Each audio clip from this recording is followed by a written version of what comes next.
With the NFL draft over and done with, it is time to go out and give our grades to each and every single team. I have 8 videos lined up for you guys, each and every division, and letting you know how I felt about each and every team, what they did in their premium picks, their trades, their reaches, their steals. I wanted to give some context behind what these grades actually mean when I hand them out, and especially for day 3, I think it's pretty self-explanatory. Days 1 and 2, the value and how good of a pick they were, but for day 3, I'm not going to sit here and hyper analyze every single team's 6th and 7th round pick and nitpick them and say, well, he was wide receiver 28 on my board and you took him over wide receiver 24. It's like, at that point, it's just a little annoying to just go and nitpick every single draft pick. So most day 3 picks will be C plus, a fine pick. I'm not gonna like overly bury a team for that. C minus, I'll have picks that maybe I'm not as much of a fan of, but still, it's a 6th and 7th rounder.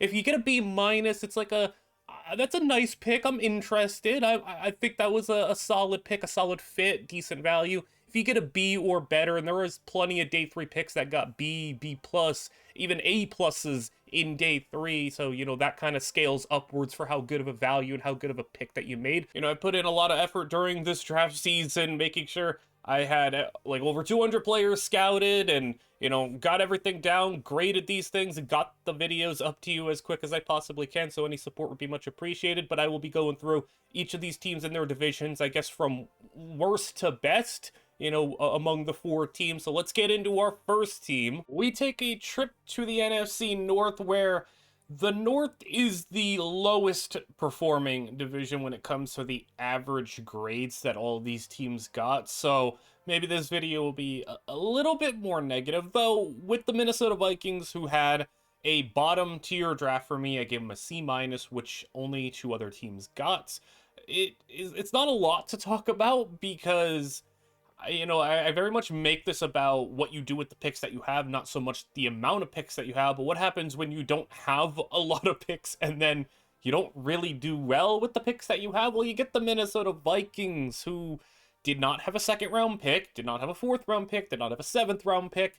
They went at pick number 24 and took Donovan Jackson, who I very much just didn't have as anywhere near a 1st round caliber player. I think they were just better linemen on the board, and I don't love the pick of Donovan Jackson. Not to say I don't get it, I just don't love picking him at 24. I would have much preferred to have a guy like Donovan Jackson in the 2nd round. Maybe the Vikings just didn't have any trade down options, or maybe just nothing kind of popped up for them, so they were just stuck taking the player that they maybe wanted the most here at 24. But there was a lot of really talented guys here at 24 at that point in the board, and it really felt like they passed over a decent amount of talent just to maybe force a need in Donovan Jackson. It gets a C grade for me. It's not the worst 1st round pick, I will say. There were a few worse, but it's definitely on the lower end. And then not having a 2nd round pick, obviously that stinks, so you go to pick 102, and that's also where they made a pick I just don't like in Ty Felton. There were a lot of receivers in this class, a number of them that fell, and I understand that the Vikings, they're just looking for a number 3. You got Addison as your 2, you got Justin Jefferson, who's like the best receiver in the league. You just need a number 3, but I don't think you picked the best of the options. Ty Felton is just a fine player, but not someone I had ranked all that high in my receiver list. Just to see for reference, I did pull up my wide receiver list. He was my number 21 wide receiver. So to pick him in the 3rd round, the bottom of the 3rd round to be fair, but to pick him in the 3rd round, not in love with that. Very much a player that I would have put like a more of a 5th round grade on. But I guess what I will say for positives of this draft class is I did like their 5th round pick. I thought Tyrion Ingram-Dawkins was their most interesting pick. Maybe Donovan Jackson's the best player that they got, and he'll be the biggest impact player, but still a lot higher than I would have picked him. But Tyrion Ingram-Dawkins, in terms of value, I thought was a really nice pick for them. This is a dude who very much could have been a 4th rounder, and I do think provides a lot of upside. And when it comes to a guy like him going to a Brian Flores defense, one of the best defensive coordinators in the league. I'm excited to see what he can do with them, and this Vikings team could really use some help in the interior. You get Kobe King at linebacker, a pretty okay pick as well. I like it. I'm interested for a 6th round guy. I think he was definitely better than a number of the linebackers taken ahead of him. So, for your 5th and 6th round pick, I thought they actually did a pretty good job there, but your 5th and 6th round pick aren't going to undo the fact that I didn't like their 1st and 3rd round picks. So that's kind of where you get the C-. You don't just average all the grades out. The 1st round picks and the 2nd round picks, those are weighed heavier. Those are weighed more. So you also pick the tight end in the 6th round. Pretty whatever player, maybe like a number 3 tight end down the line. But Tyrion Ingram Dawkins is, I guess if I'm going to be excited as a Vikings fan, even though this draft does not excite me, I guess it would be for him. Maybe I'll be proven wrong about Donovan Jackson and Ty Felton, though I just don't love it. And there's not even a lot to talk about. I mean, it's just 5 picks, and it's not like I can sit here and pound the table and say, I really like this guy, or, like Washington did. They had only like 5 picks, and they took Trey Amos, who I loved, and they had, a 7th round running back that I really loved in Ja'Cory Krosky-Merritt, but this just didn't do it for me. And for a team that did not have a lot of draft picks, I felt like they could have maybe done a little bit more. Now, again, I am not in like the situation that the Vikings are in. Maybe they just didn't get any good trade down offers, but this seemed like a team that really could have traded down. So if they didn't get any offers, that's just unfortunate for them. But yeah, overall, I just think it hurt their draft class. They didn't have many picks, and I didn't love what they did with the picks that they had. So, probably one of the shorter breakdowns, but again, not crazy amounts to talk about here. So the Vikings,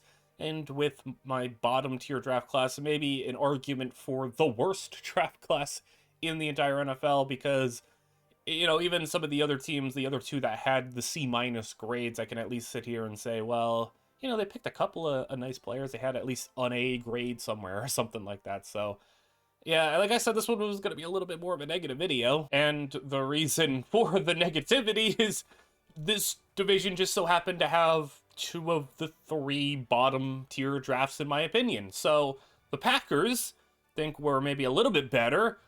I did not like this draft at all. At least the Vikings, I could say, well, they only had 5 picks, and at least they picked somebody I liked.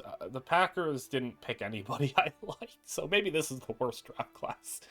I just didn't like this one at all, and I guess Matthew Golden pick aside, that is not really going to really like boost their grade a whole lot. Even if you're like a big Matthew Golden fan, which I'm not. I didn't have Matthew Golden as a 1st round guy. That wasn't a dude I would have picked in the 1st round. I think for a team like the Packers, as funny as it is that they just have a bunch of number 2s.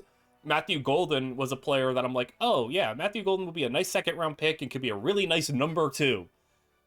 The Packers were not the team that needed a Matthew Golden. The Packers needed a number 1, and maybe they think Golden's gonna be a number 1. I just don't think he is a number 1 caliber receiver and number 1 receiver prospect. So, I was very much out there with how low I had Matthew Golden. I had him, I think it's like my 44th overall player, if I remember off the top of my head. I had a round 2 grade on him. Not that I hate him. I don't hate him. Like, Matthew Golden's a nice player, but definitely it was like overrated how much like the hype on Golden was, when it was like, man, the Cowboys might take him at 12. Dude, if the Cowboys took Matthew Golden at 12, that would have not been a very good grade. That would have been among the worst picks of the 1st round. So to get him at 23 is less egregious, especially when, like Emeka Ibuka was off the board. So I'm like, okay, at least if you want a really quality number 2, like I thought Ibuka was like about as good as it gets for, a great number 2. So like Ibuka was off the board. Okay. Obviously Tet was off the board. Fine. But man, I mean, like Luther Burden was on the board.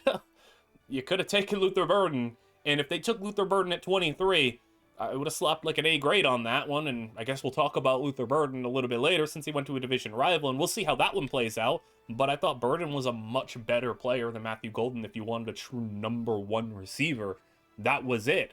So Matthew Golden, I think, slots in as a really good number 2 who's probably going to end up being forced into a number 1 role that I don't know if he's going to be fully capable of doing. We'll see. I still gave it a B- because they needed a receiver. I just don't think this was the guy they needed. So then you get to round 2, you take Anthony Belton, and this is a team that does need some offensive line help. It's a brutal line, to be honest, right now. You got Elton Jenkins, obviously. Zach Tom is a nice player, but you go and you bring Aaron Banks in on the big contract, not ideal. You drafted Jordan Morgan last year, you got Rasheed Walker. It's not a good offensive line, so I very much understand the tackle pick. That is a pick of need. Belton, more so a third-round guy, I thought, in my opinion. Getting him late second round, not the end of the world, but Belton was just not a guy that I loved. I thought it was just a fine pick, a pick of need, a pick of fit, but not a pick of great value. It fills a need, though, so sure, it gets a C+, it's fine, I guess. Then the rest of this draft, even if you are really, like, big on Matthew Golden and Anthony Belton being, like, a home run first 2, I think objectively, the rest of this draft is brutal. And the Packers have had this issue where they are some pretty brutal day 3 drafters at times. Like, sometimes they'll hit, you know, they get some nice players from time to time. And then there's a lot of times where they get, like, just complete nothings. You know, last year they got, like, what was it, Evan Williams, they've gotten Carrington Valentine, Dontavian Wicks was supposed to break out, didn't. They've gotten some nice late round picks, but it's also like, man, sometimes you get some of these late round picks for the Packers and it's like, really? I don't know about that one. And the Packers basically picked a bunch of guys here who are a long ways away from being able to be playable players. And that's not to say I think all of them isolated are bad picks. You know, I gave 2 of them C+. I think isolated, some of them are just like, okay, fine picks. You know, a developmental linebacker is always fine to pick, and a developmental tackle is always fine to pick. But, like, making that all of your draft picks is just being developmental, basically you need to teach these dudes how to play football type of players, I don't love that. You know, a team can afford to maybe, if you got a couple of day 3 picks, pick 1 or 2 of those guys. That shouldn't be all of your day 3 picks. You need some floor. You need somebody to step in and play. So their next pick was Savion Williams, who I like Savion as a player who needs to go to the right team and be used the right way. I don't think going to the Packers was a good fit really at all. And I do trust Matt LaFleur, the offensive mind. I don't trust the room that he goes to in the role that he maybe will get put in. You know, I was thinking, man, maybe the Niners could have taken him to throw him in the Debo role because they traded Debo away, or another team that could really use that. But, like, this team runs a lot of end around or, like, jet sweeps or anything, but they let Jayden Reed do that stuff. That's what Jayden Reed does, and he does that pretty well. So it's like, well, if Savion's not doing that, or maybe he is, you're taking that away from Jayden Reed, and it's like, okay, well, there was a lot of talk of just straight up using him as a running back, which, that's a really big running back. You know, you have Cordell Patterson as like a comp. That's the comp there. So you're taking like a gadgety, gimmicky return man running back as your next best player. I don't think the Packers are the type of team that are in a spot where, like, that's what you're taking. That's a luxury pick. Savion Williams is a luxury pick for a contending team. I don't think the Packers were in luxury pick territory at number 87 when they still could have used more offensive linemen, or they could have used more of a lot of other things. They had a lot of other needs. I think this Packers team still could have used a lot of stuff. I mean, they needed a cornerback, but okay, a lot of the corners were gone. This was like right when they started to go. It's like, okay, so like a lot of these guys were gone. I get that. All right, well, what about offensive line? You just addressed it with Anthony Belton, but you still need offensive linemen. Like, the offensive line is pretty rough. No, okay, didn't want to go there. Maybe you could have got some more help on the D-line. Okay, no, but like, I just... Taking a gimmicky gadget player, this wasn't the spot I think Savion should have went. I think this is a luxury pick for a team that isn't in a luxury scenario, so I don't love that. I still think Savion could be a fun player, though. Again, Cordero Patterson is the comp, and, you know, I still like a player like Cordero Patterson on the team. I just don't know if the Packers were the right spot, but he'll be a fun player, and we'll see how creative LaFleur gets with them. But then in day 3, like I said, it took a lot of guys that just need development and need time. Baron Sorrell, you got Colin Oliver, Warren Brinson, Micah Robinson, John Williams. These are all players where I understand that you're not expecting your day 3 picks to be early time contributors and early players for you, but there are players that slip to the 3rd round, 4th round, 5th round that are like high floor, like playable players that just don't have high upside. They just took all upside here. That's a risky thing to do. And again, this is one of these drafts where it's like, man, you could look back in a couple of years and say like, wow, they got a lot of steals here in day 3 because they developed these players very well. And, you know, you got a starting linebacker, you got a solid edge, you got a rotational D lineman, you got a corner. Maybe you get some stuff here. But this could also be one of these drafts where you look back and it's like, man, they got nothing. Like, all of these day 3 players could just be off the team in a couple of years. It's a really risky strategy to go with, and I don't love that.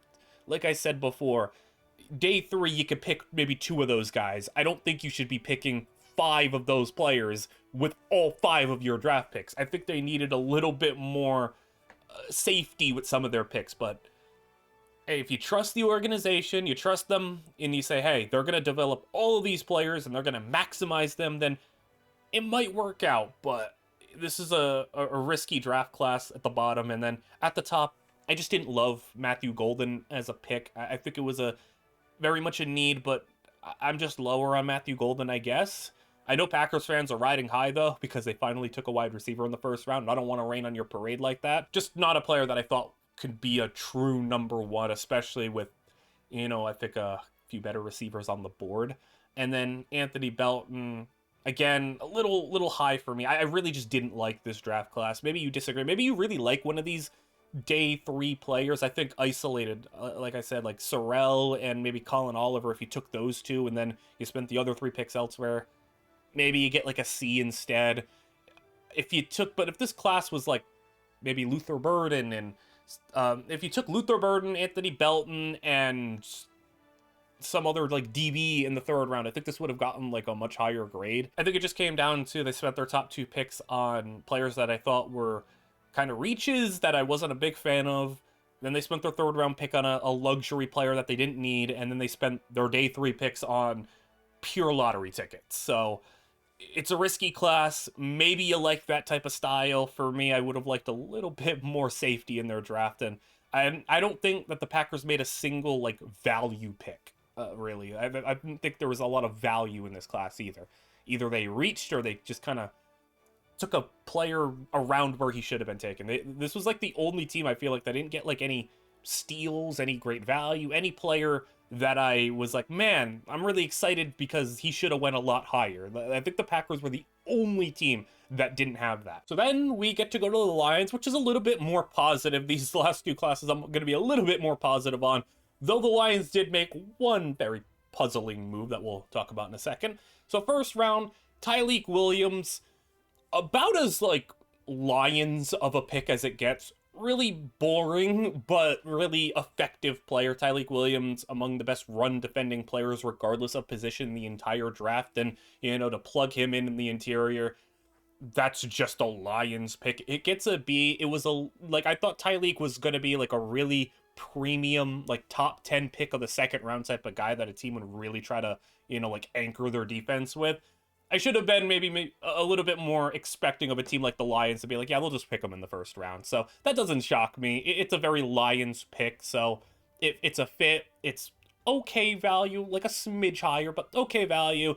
Maybe doesn't provide you crazy upside. I think that's the thing maybe that docks the grade a little bit, is Tyleik doesn't have like superstar upside. He's just a pure 2-down run defending monster. So he could be a truly good player for them, though. I did think the best part of this Lions draft, though, was the guard position. Tate Ratledge, getting him to be your guard in the 2nd round.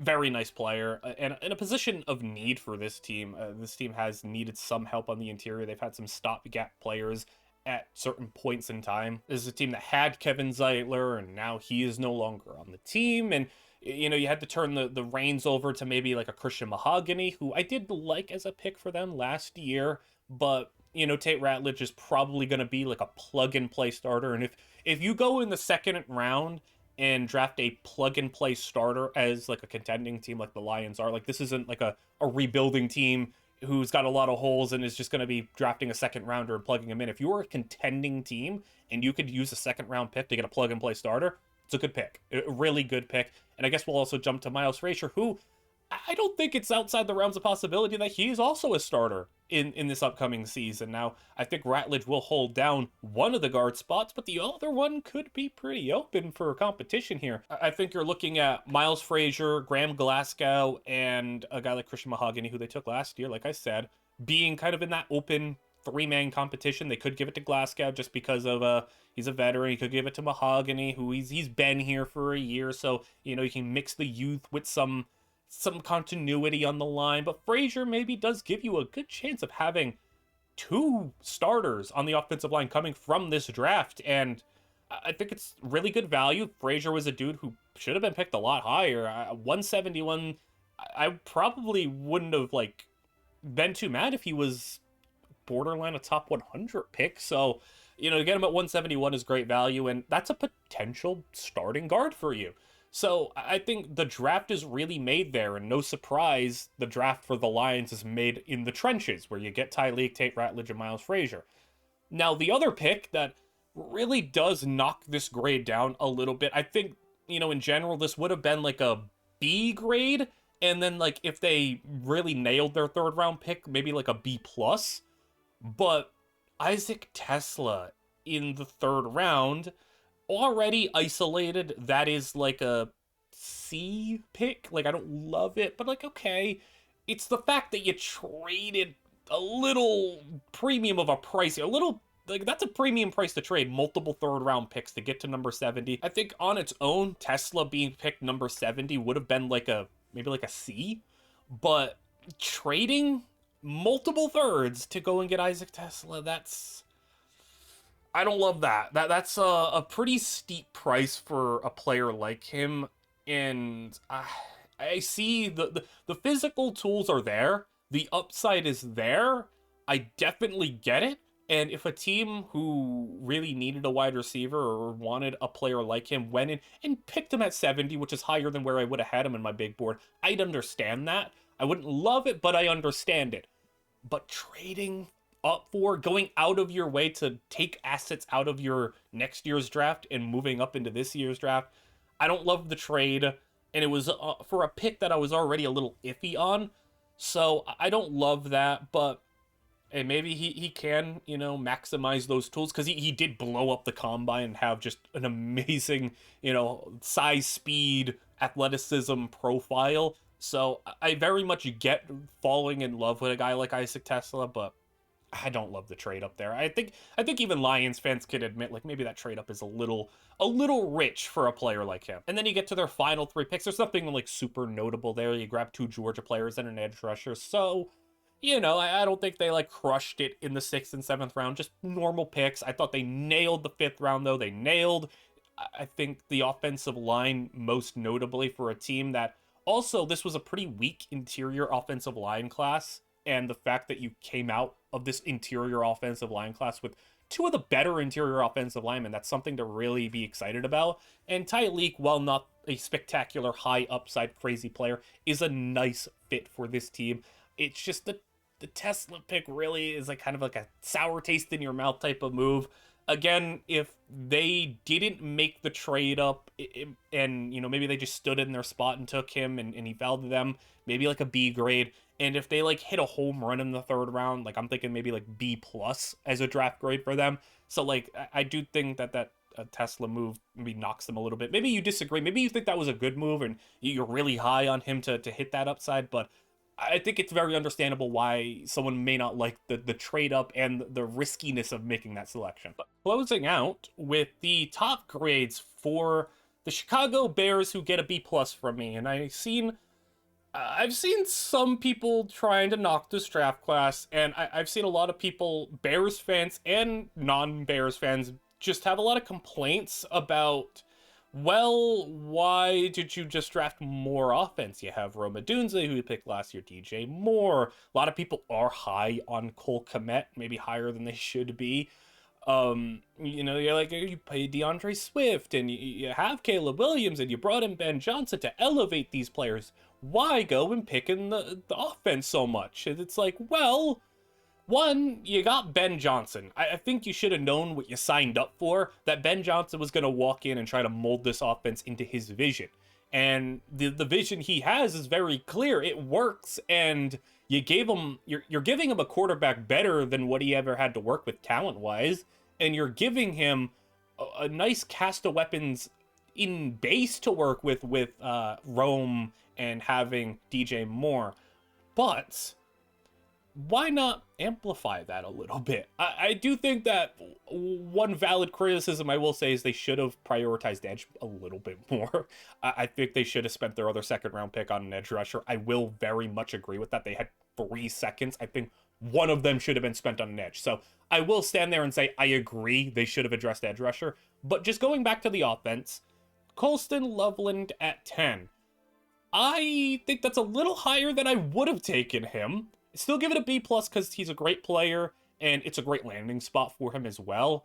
I think if there was any spot that was going to treat Colston Loveland with maybe the respect and the care, it was going to be Chicago, where this is going to be Ben Johnson turning him into the role that he had for Sam Laporta, which it's just a role Cole Kmet can't do. Cole Kmet is a little too lacking as an overall athlete, lacking as an overall upside type of player, lacking as a true difference maker. Cole Kmet is in that mid-tier tight end range of just solid possession guys, just normal tight ends. Maybe he's a little bit better than some of the others, but he's still just an okay tight end. Colston Loveland gives you so much more. And not only that, getting to say Cole Kmet is your number 2 and getting Cole Kmet in 2 tight end packages, it's going to be a good spot, and it's instantly become one of the better tight end duos in the entire league. On top of that, Loveland just does have superstar level upside that there could be a time in a couple of years where we look back at this draft class and man, Colston Loveland and Tyler Warren are 2 of the top 5 tight ends in the league. That's not crazy either. So, the first round pick, I very much understand that. And I think a lot of people maybe do understand that. I think where they get a little bit antsy is you go to the second round and you're like, okay, we got tight end in the first round. We let Ben Johnson have his fun. He got his Sam Laporta type role player. Okay, now let's draft an edge rusher. Let's build up this defense a little bit. And then they pick Luther Burden. And everyone's like, why did you pick Luther Burden? You didn't need him. And here is where I disagree. For multiple reasons, by the way. Firstly, we'll start off just off the sheer fact that, for me, Luther Burden is the biggest, the most disrespect a player has seen in this draft process is Luther Burden, because I think Burden was a clear top 10 player in this class and is a truly spectacular, unbelievable, true number 1 wide receiver type of upside. And for me, I don't care what team you are, how many receivers you have, what the situation is. If Luther Burden is sitting there at 39, that's too good to pass up. I don't care who you are. You could be if I was the Minnesota Vikings and I was sitting there and Luther Burden at 39, I wouldn't even have thought that was crazy. I don't think they should have, but Luther Burden is that good of a player to me where it was that's just too good a value to pass up. That's just too insane. He's too good of a player to just not go in the first round. I already have such high praise for Luther Burden, the player, and think he could be an all-pro type of wide receiver and a true number 1. But then, you go back to, well, you didn't need him. I don't even think that's true. I think the Bears need a receiver a little bit more than what some Bears fans and some NFL people who are analyzing this would like to admit. So we'll look at it from just strictly this season.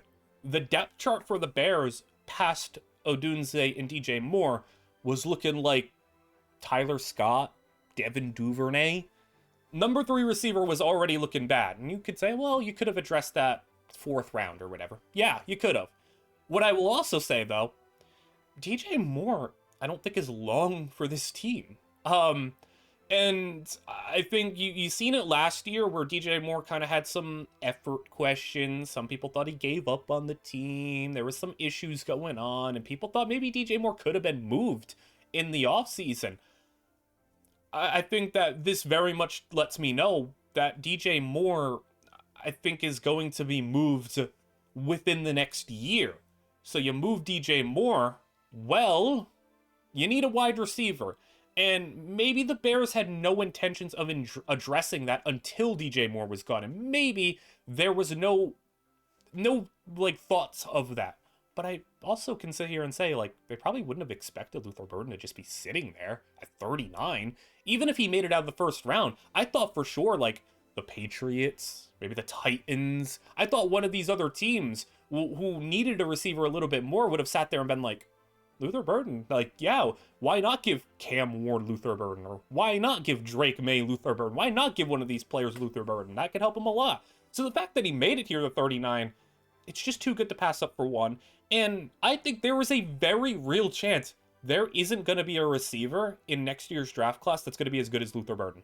I know that might be crazy to say for some people, and anyone could break out and have some crazy, shoot up the draft boards and anything, and you could say that for a second round pick. He shouldn't have been a second round pick. To me, I think he was closer to Tet than he was to being a second round pick. I had him, I think, as my number 6 overall player. That's how highly I think of him. People, I think, are too quick to forget what he did in 2023 was incredible. And in 2024, he just was playing in an awful situation. Like, if you tried to watch a Missouri game, it was pain. Like, I think even Missouri fans could tell you that. Brady Cook was awful. It was just brutal. Brady Cook, 13 quarterbacks were drafted this year. Brady Cook wasn't one of them for a reason. I mean, they were drafting anybody at quarterback over Brady Cook. He was one of the worst quarterbacks, in terms of, like, out-and-out starting upperclassmen on a big school. He was one of the worst starters in the nation. He couldn't do anything. So Burden's production was limited because of that. And this is a team now that doesn't have to worry about wide receiver long term.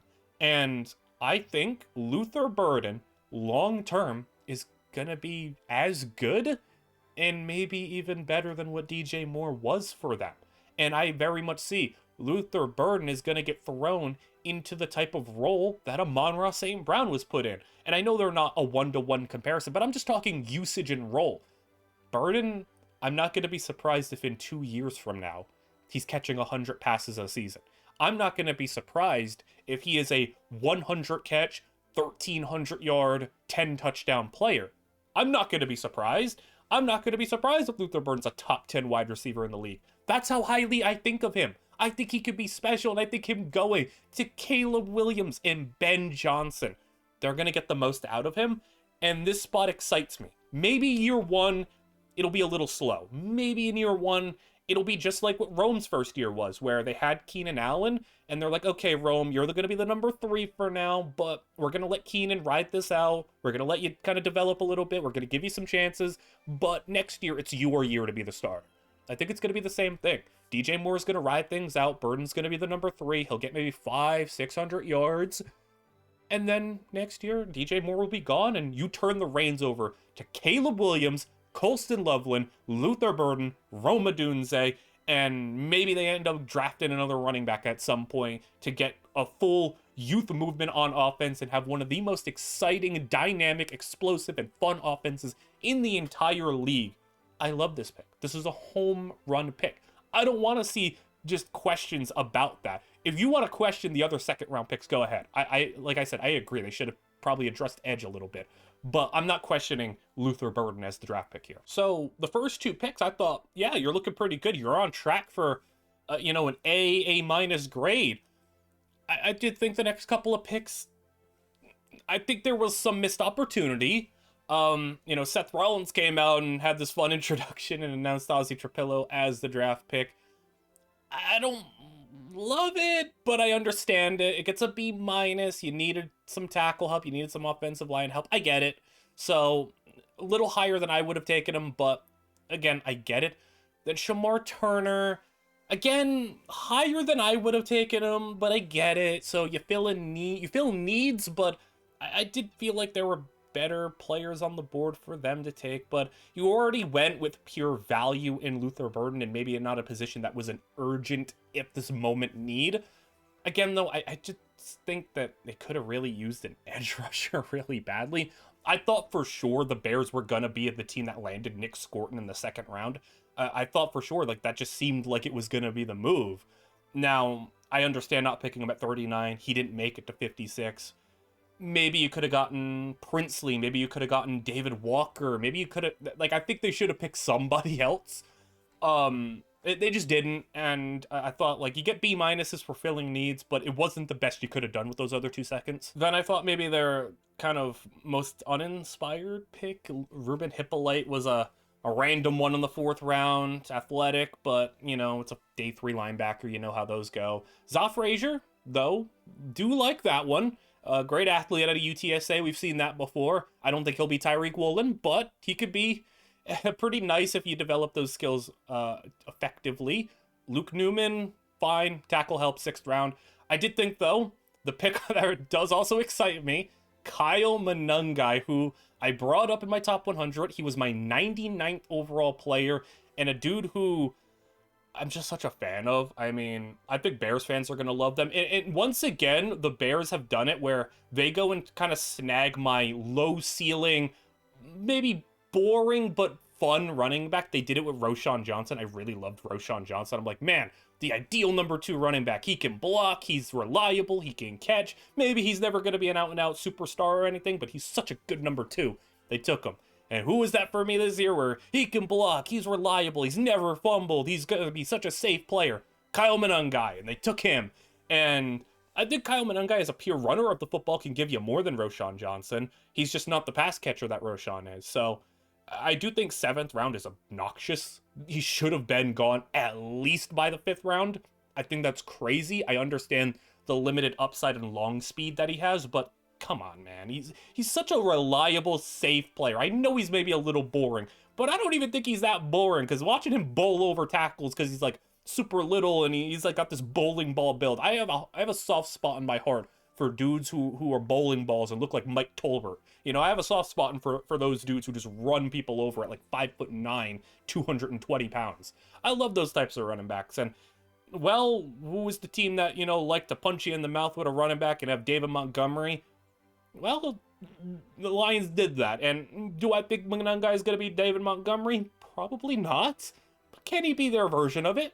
I think so. I think there's not going to be a whole lot of shock in me if DeAndre Swift is just so unbelievably frustrating because of his lack of vision that Ben Johnson just kind of throws his hands up in the air and says, okay, I'm tired of this. I'm tired of you bouncing carries on the outside and losing 2 yards. And even though one of these times you hit a 30-yard run, the other 10 times that you lose 2 yards or only get to the line of scrimmage, it's just too much for me. Let me get Kyle Monangai in there, run north and south, get me 3 yards of play, and I'll take that. I think there's a very real possibility that ends up happening. Already once in his time, he's ran DeAndre Swift basically out of town because he didn't want to deal with him and his lack of vision in Detroit. So could happen again. And I don't think that's crazy that you have your leading rusher next year in Kyle Monangai. Maybe that's a little optimistic, and I am optimistic for it. But you go and you pick 2 of my favorite players, you know, for their respective value in the draft.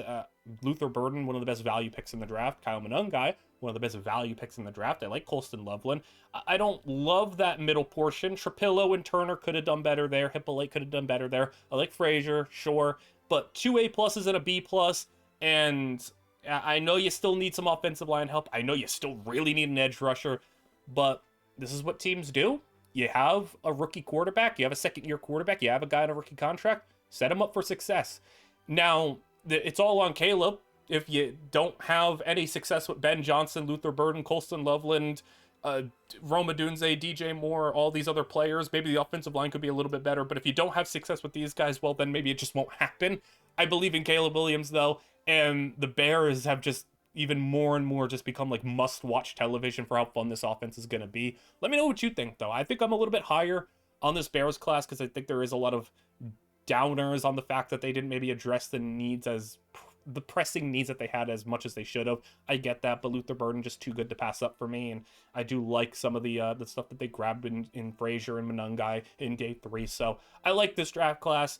Could have been better, but I definitely love getting Burden and Loveland in there. So let me know what you guys thought. Was I maybe a little too harsh on the Packers or too harsh on the Vikings? Maybe too harsh on the Tesla trade? Maybe.